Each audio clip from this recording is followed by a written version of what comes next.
Howdy, dream cowboys. Welcome to the second episode of the Westworld Season 1 Rewatch podcast. Tonight we're going to be going through episode 2 and talking about the things that stick out to us having already seen it and the stuff that still works. I'm James. And I'm Ryan, and this is the Westworld podcast.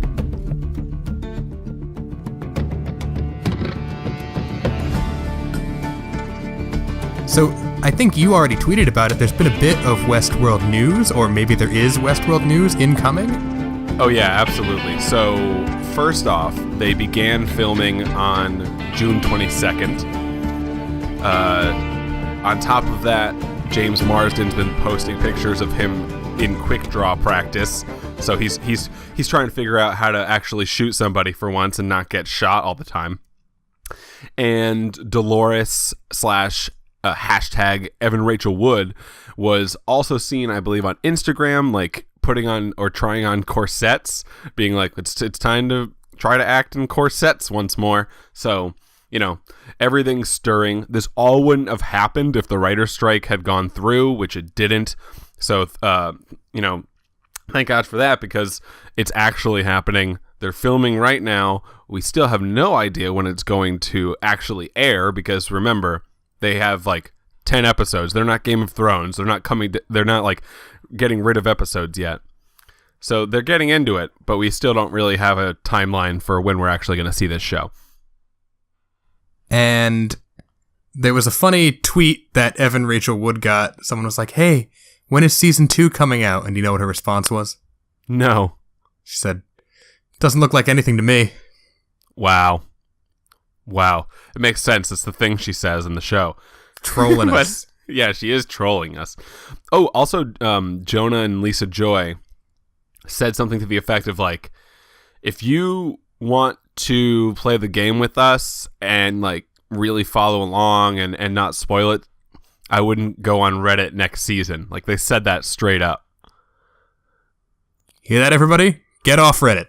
The thing is, I'm not going to. It's the thing I like to do a lot. I love going to read those threads afterwards and seeing all the theories. It's actually one of my favorite parts of the show, and this informs something that we talk about all the time, whether or not it's better to watch the show while being a nosy detective, or whether it's better to watch the show just letting it all stream into your subconscious / conscious, and you just deal with it for the week, and then you get back into it for episode 2 and you don't read up anything on it.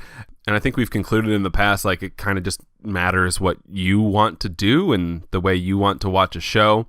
But it's obvious that the creators of the show are like, don't take the easy pass, appreciate all the art that we're creating. And then my sect of human being is going, no thanks. So jumping right into episode 2, before we started recording, you and I were talking about the very first scene, which also it's recalled at the end of the episode. Dolores, not really seeming like herself, is walking around in the middle of the night and finds a gun buried underground. And I'm thinking back to when we first recapped episode 2, you and I were like, oh, well, that's going to come back at some crucial moment, and I don't think it ever really did, unless it's the gun that she used at the end of the season, which it may be. So I think you have to assume that it might be. I actually don't know where this gun is used and when, but like you just said, like, we saw the gun being unburied. Like, wow. First off, who buried it there? Was it her? I think in retrospect, it was probably her. Like, there was not anybody else that is, unless it was Bernard, who is half Arnold and working for Dr. Ford. You know, we find out at the end, but unbeknownst to himself. But like, it's super vague. They really don't call back to it. And we watched the show pretty diligently, and we're not exactly sure where this gun is used. So I'd have to say, by process of elimination, it's probably the one she uses at the end. But honestly, I don't know. Yeah, if you're out there listening and we're just 100% wrong and you know exactly when that gun comes into play, tweet us at Westworld Ryan.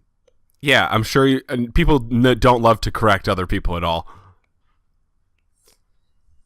So the main thrust of this episode is about Jimmy Simpson's character, William, who is the man in black. He's the man in white at first. And he's arriving at the park with Logan, who I forget who plays Logan. Ben Barnes. And, of Chronicles of Narnia fame, I believe. Yeah, of course. How could I forget? Yeah, no, he's The Lion, the Witch, and the Ben Barnes, I believe. I might be completely wrong. They're arriving at the terminal. They do their whole getting suited up, white hat, black hat. We get a lot of, I think there's some subtle things, like, with maybe the man in black. Because, like, in the very first shot that William is in, he's dressed all in black. But not, he's got a white shirt, so maybe not. Yeah, he's wearing all black minus the white. He's basically an Oreo.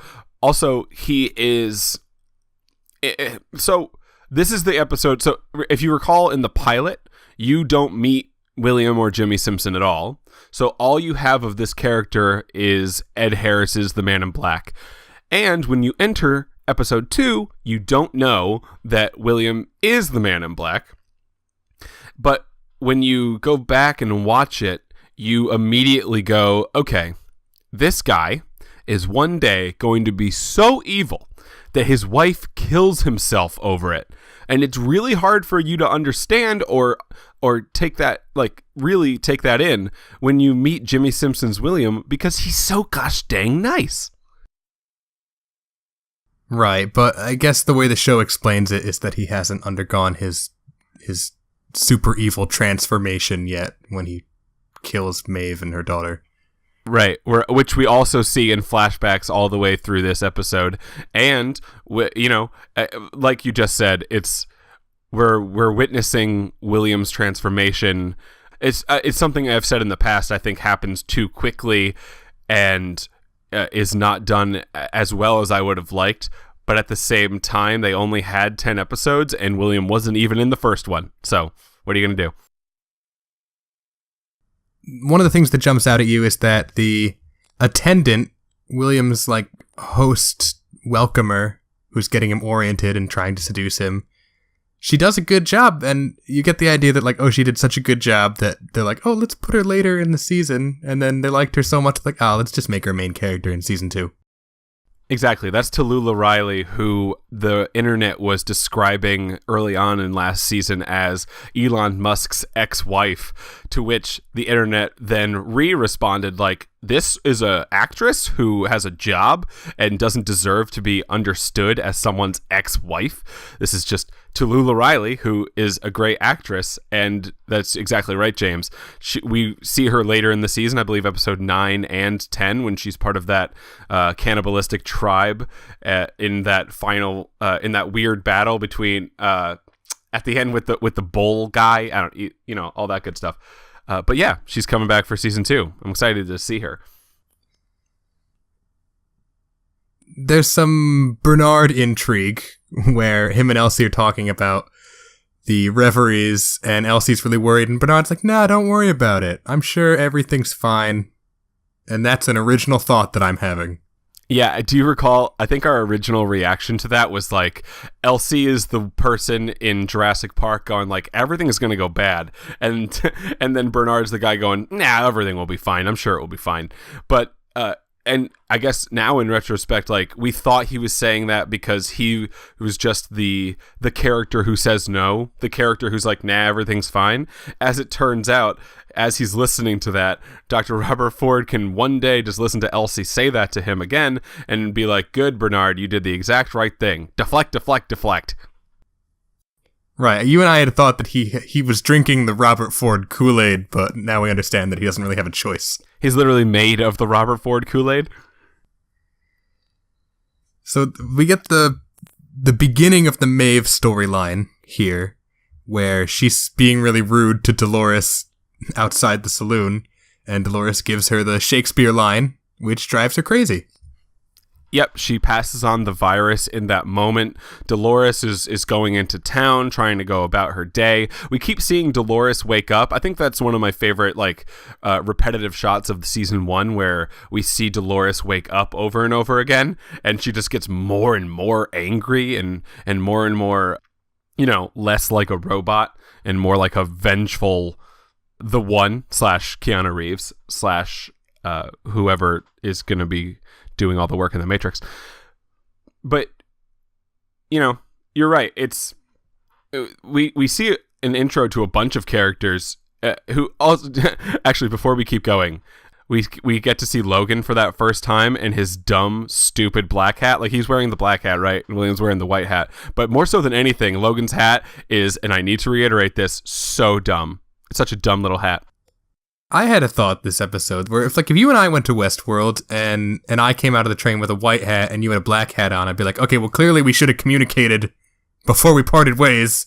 I don't want to be a white hat if you're going to be a black hat. This isn't going to be a good time. Right, that's not going to be a good week. We're not going to be doing the same stuff. You're going to be walking in and trying to go into the Civil War expedition, and I'm going to be like, no, why don't we just shoot Teddy Flood as many times as possible? Actually, later in this episode, there's that jacked up frat dude who's like, this is a vacation, whoa! Right after he just shoots Teddy randomly in the bar, like exactly like Logan was trying to do earlier in the episode. Right before he stabbed the dude in the hand who was trying to sell the treasure hunt to William, and William was like, can we just eat? Can we just please eat?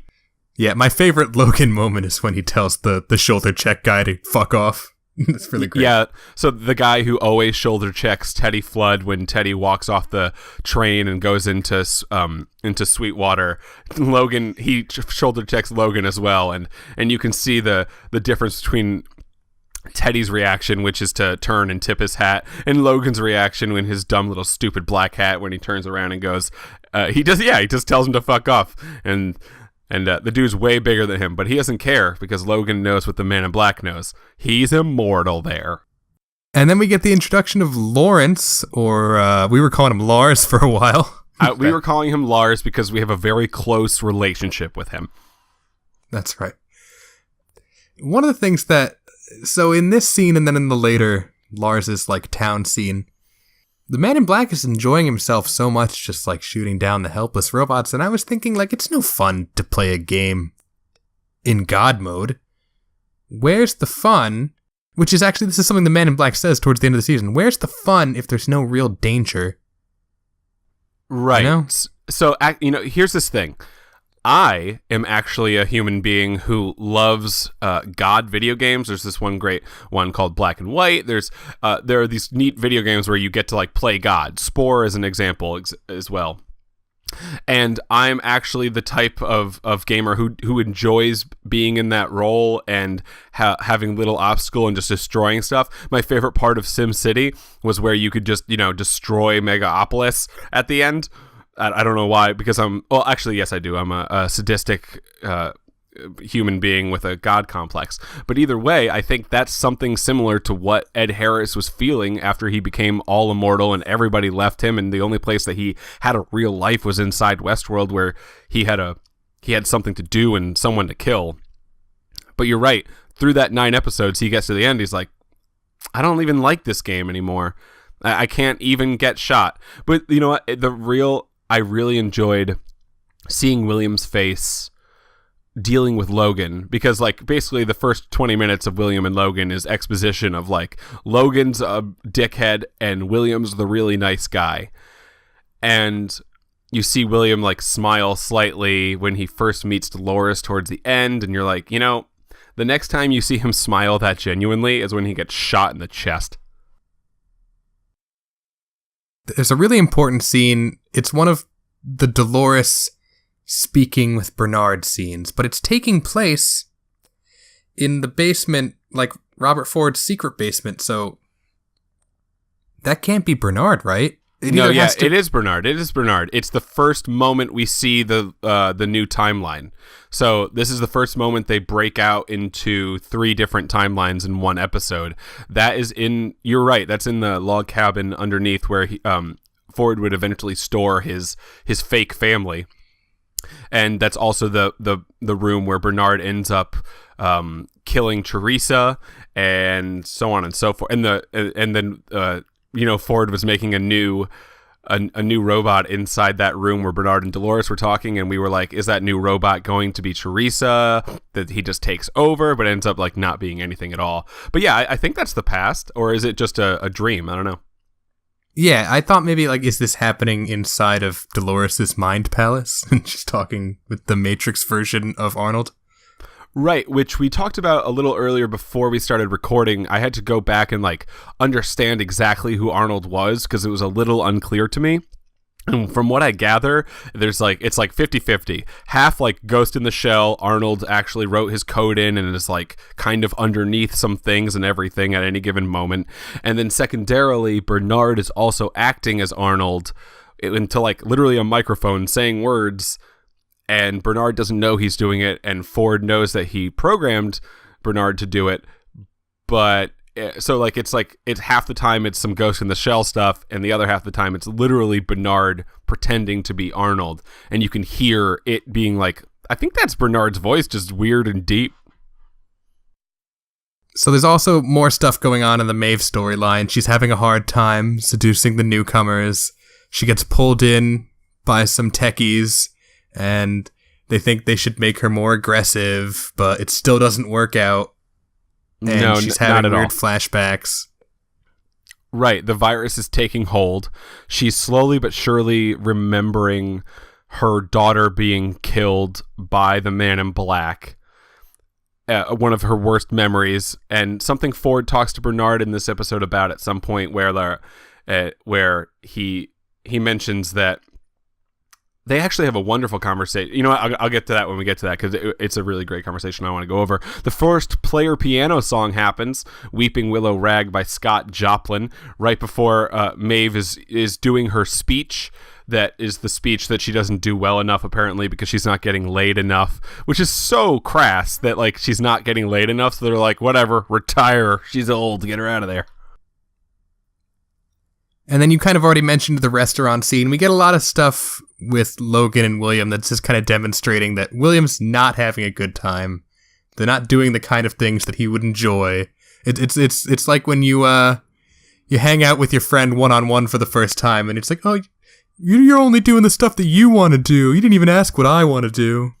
Right, and Logan's response to that is like, I really don't care, because this might be for work, dude. They do work together. It's clear. He says that, Logan says he needs to grow a pair of balls at work, and this might be work. This might be something to, like, turn you around.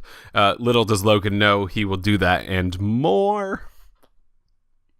We get the big action scene of this episode with the Man in Black just mowing down everyone in Lars's hometown, or Lawrence, whatever you like. Yeah, as he takes off his blindfold, he goes, "Motherfucker!" One of the best intro lines of any character in the show. We get the weird, cryptic line from Lawrence's daughter, "Follow the blood arroyo to the place where the snake lays its eggs." Right, which she should have just been like, "Follow the river." It's at the end of the river. When you get to the end of the river, there's going to be a weird church there. Go in there. If you're in Robert Ford's time, like in this episode, it will be buried and / burned down. But like, don't worry about that. You got to go to the river. It seems like the Man in Black like takes Lars out of the town. And he's like, "Now come on, Lars, you and I are gonna go and we're gonna find this very real and not metaphorical maze." So here's this thing: did Lars know? Did Lars let his wife die and not say anything because he's just like programmed to not say anything, but his daughter is? I took it to mean that the little girl was possessed by Arnold in that moment. Okay, so is that some...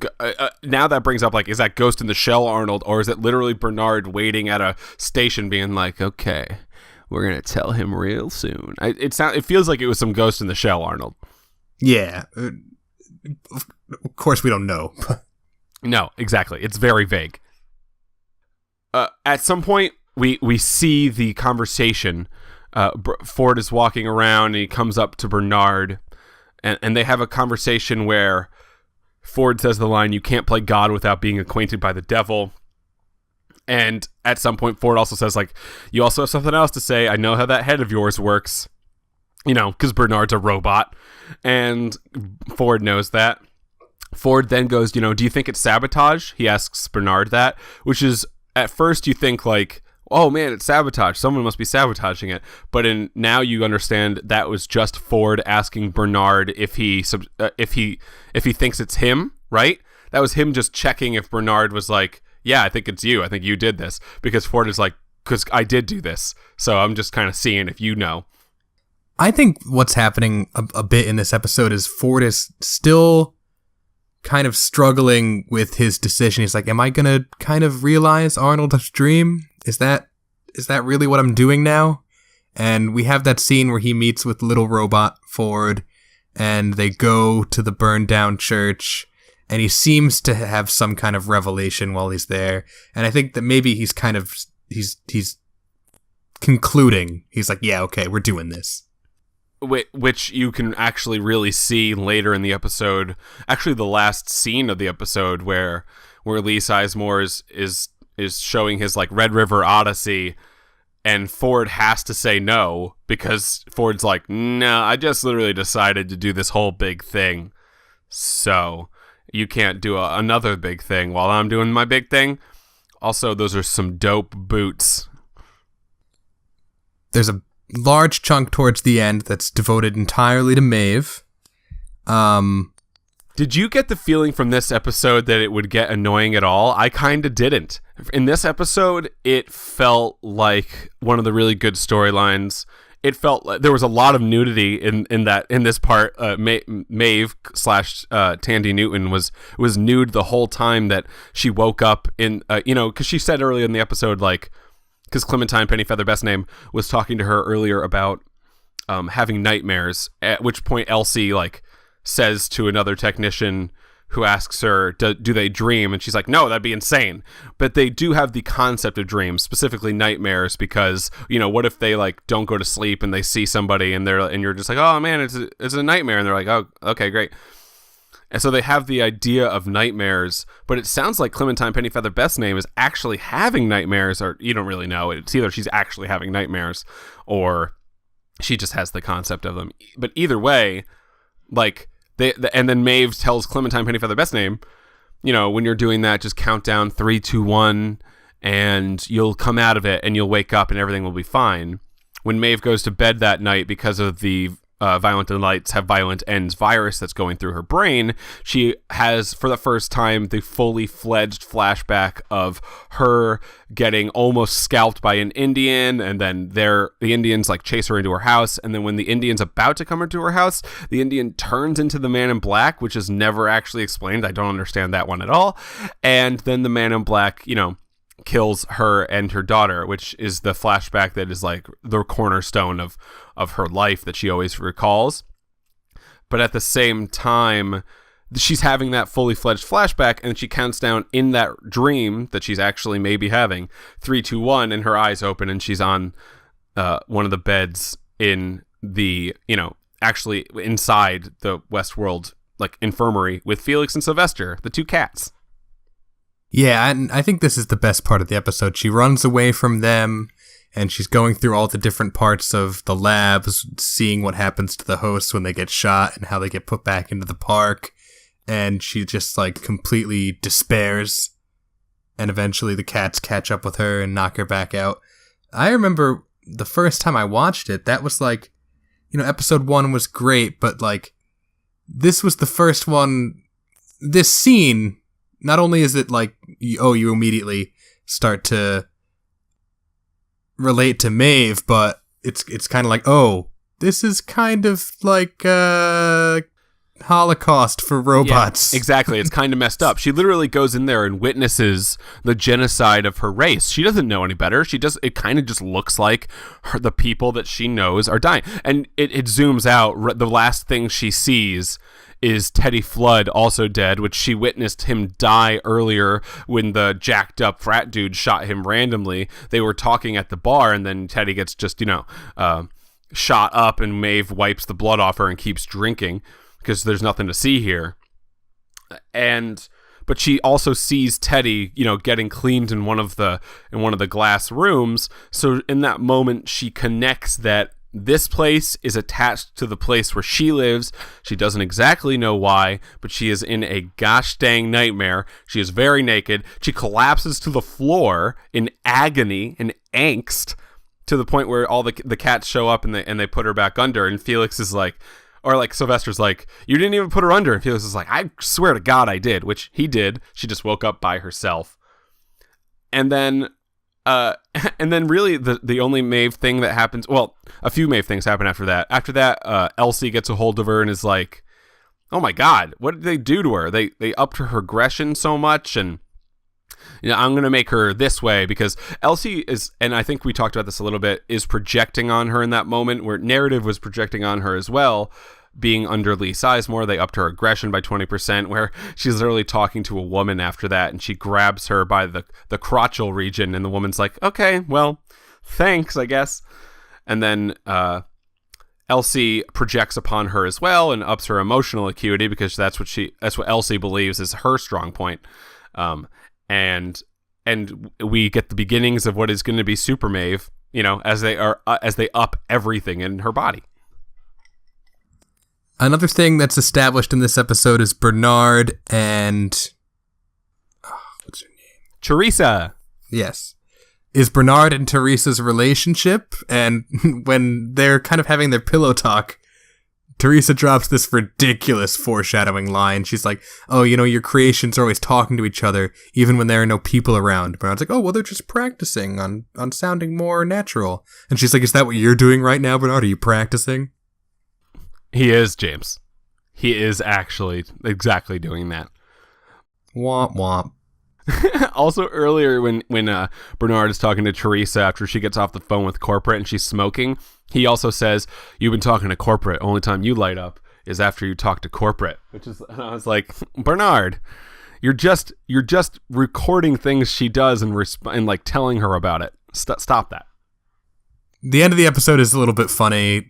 Lee Sizemore goes through his big introduction of his storyline. Ford's just like, nah. Sorry.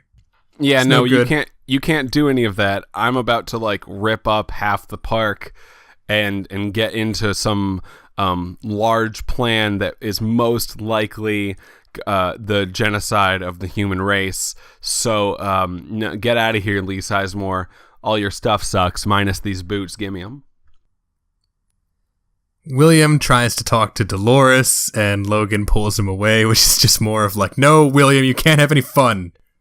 Exactly. William comes up to Dolores when she drops her can. He smiles genuinely, and then, tips his cap. In front of the burned down church, Bernard is talking with Ford, and he's like, oh, that the board's going to be really upset that you canceled this big storyline. And Dr. Robert Ford's like, don't worry. What I have in mind is going to be way more entertaining, which is going to be the annihilation of all humanity. Right, exactly. And he brings him back to that place where Ford and young Ford robot were walking earlier, which we don't say is weird, but it is weird that he made a robot version of himself and he talks to him. And even though he knows all the answers the kid's going to say for sure. But you're right, he brings Bernard back. Did you see Bernard was wearing like a baseball cap in that scene? It was so weird. Like, why? Ford should have told him, like, number one, I know that I did this to you because I wrote your programming, but this is the one thing I messed up. That hat sucks. You and Logan should talk about how your hats suck.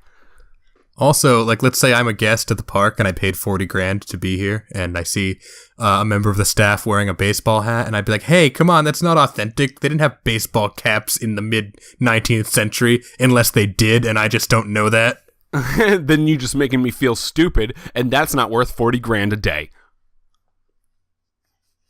Also, we see in this scene, or not this scene, but in this episode, I think during when the Men in Black is, shooting all of Lawrence's family willy-nilly, they showed the part where Ashley Stubbs gets, like, they show a tablet to him, and they're like, this dude's been just killing everybody. And Ashley Stubbs says that guest gets whatever he wants, which at that point, that was huge for us. I remember when we first watched it, like, ooh, they know about him. Who is he? What has he done? And we learn later that he's, like, on the board, and he's also, William, whose company eventually is trying to either buy Westworld or has a stake in Westworld, and it's Ed Harris who is a very important part of this Westworld board of it, and he knows Robert Ford, and they become enemies eventually, but enemies who respect each other. But yeah, Ashley Stubbs knows who Ed Harris is, the Man in Black is, and he's allowed to do anything he wants. So I liked this episode a lot the second time around, maybe even more so than my first run through, actually, because it's kind of fun to parse through, like, oh, what timeline are we in? And, oh, what kind of foreshadowing is that? Whereas maybe the first time around I was just a little bit too much like, I wonder what that means. I wonder what this means, you know? Yeah, well, I think a lot of the moments that there were so many moments in here, like all the Bernard moments where he's saying weird things that like infer he's a robot, and all the moments where Dr. Robert Ford is inferring that he's gonna try to kill everybody as long as Bernard or the world doesn't try to stop him. There are so many lines in this episode, way more than episode 1, that as a seasoned viewer of the show, you'd be like, you gain a lot more understanding of them in that moment. Also, I think it holds value that the Maeve storyline in this episode is entertaining and one of the most, I guess, heavy. I think the heaviest scene so far out of the first 2, even heavier than Dolores hitting the fly. When Tandy Newton's Maeve collapses when she witnesses the genocide of her robot brethren who she doesn't know are robots. That is so intense. And as you're right, I think it's one of the moments that like further solidified this show being wonderful to me. And it's a moment that is, upon second viewing, even heavier because even heavier, but also like you have like a nostalgic feeling of it. Like, this is what the Maeve storyline was before it was slightly annoying. Also, it's probably not as important as any of these other things to mention, but there is that one moment for Lee Sizemore, who is a character who shows up in the first few episodes and then just disappears and then comes back a little. Like I honestly want to know how much he's going to be in season 2, because it seems like he doesn't fit in. Like eventually he comes back and like pees on the map, right? Right. He's like, why haven't I been in the show for so long? I'm going to pee on your fancy map. Yeah, and everybody remembers that, and he's like just a little piss poor drunk child. But at the end, when Robert Ford is done like chastising him, he does kind of like a little boy to his dad go like, "Isn't there anything you like?" Like he needs approval, which is something that you don't gather from him being like, Teresa, the board should just fire Ford. They should fire Ford. They should fire him. And then Ford tells him he did a bad job, and Lee looks at him like he's his dad who just told him he did a bad job and he needs a hug. And actually, it was a nice moment of a character that doesn't get a lot of playtime, and honestly, I kind of wish got more playtime over the rest of the season. Yeah, I agree with you there. I think he's, I like him better as comedic relief than I do the 2 cats, especially because his character is better defined and we know his motivations are a lot more clear. Yeah. I think that's exactly what I meant. I didn't want to say it, but that's exactly what I meant. Like, I wish there was more Lee and less the cats, eventually. Even though with, like, in that moment, like, I said that, and what popped into my head immediately was Felix doing the robot at the end, like, am I a robot too? Which I love that. And you recall, like, the Maeve storyline comes in really strong and ends really strong, and the middle of it's just so weird. So weird, in fact, that you're like, it might as well be Lee there. If it was Lee, I'd be fine with that. Yeah, like someday in a burned out building, in years after the robots have escaped Westworld and destroyed everyone, people are gonna be like, Felix, why did you do it? Why did you let the robots kill everyone? He's like, I'm not sure. Why did I do that again? Like. Yeah, and as we know from this episode, he really didn't do it. Kind of Maeve did it to herself, She woke herself up. And Sylvester doesn't believe Felix, but that is what happened. And then the last thing that happens in this episode is, Ford and Bernard in his stupid hat looking out over the future dig site where they're gonna dig up the town that it was where the original meltdown was 30 years ago. where Arnold died and Dolores killed her, as you might recall. Killed him, sorry. And but the last line is Bernard basically going like, you made everyone mad. There's no new storyline. What are you going to do? And as we mentioned earlier, Ford says something to the effect of like, you know, I'm going to make something good, something quite original is what he says, which I think might be just him doing a straight up inference to the original, which is, I believe, what the first episode is called, right? Oh, yeah. And it's just, and the Dolores is the original. She's the one. She's Neo. We're going to create something quite original, both, I think, implying that Dolores is the original and the first enlightened robot of the new species that will take over the Earth, and something quite original, the actual species he's creating to replace humans, we think.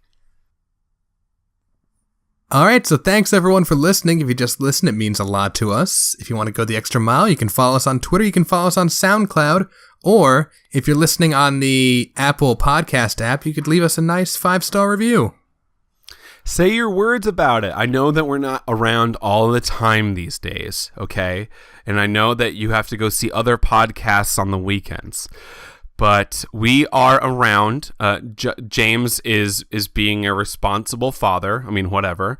I'm being a responsible puppy father. Basically the same thing. Yeah. Actually, at some point, you might have heard a puppy in the background screaming in this recording. Maybe go back and listen again. I don't think you heard a baby screaming. Your baby's not there, is he? Not at this very moment.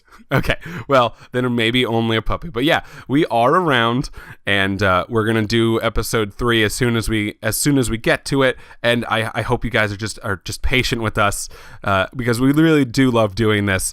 It's just one of the neat things we do, you know. Yeah. You know? And also to the 3 or 4 really really dedicated fans, thank you so much. You guys keep saying words to us. Yeah, and you know, when Westworld's back on the air, God knows when that's going to be, where updates are going to be as fast and as regular as they were last season. Assumably like 2022, most likely. And you know, who knows, maybe we'll get another Western Movie Club episode in there someday in the future, no promises. That's true. We haven't even watched anything with John Wayne in it. I've never even seen a John Wayne cowboy movie. What is my life? So once again, thanks for listening, and catch us back here next time for our rewatch of episode 3. I'm James. And I'm Ryan. And this is the Westworld Podcast. Oh, and by the way, the second player piano song was No Surprises by Radiohead. This is the Westworld Podcast. Okay, bye.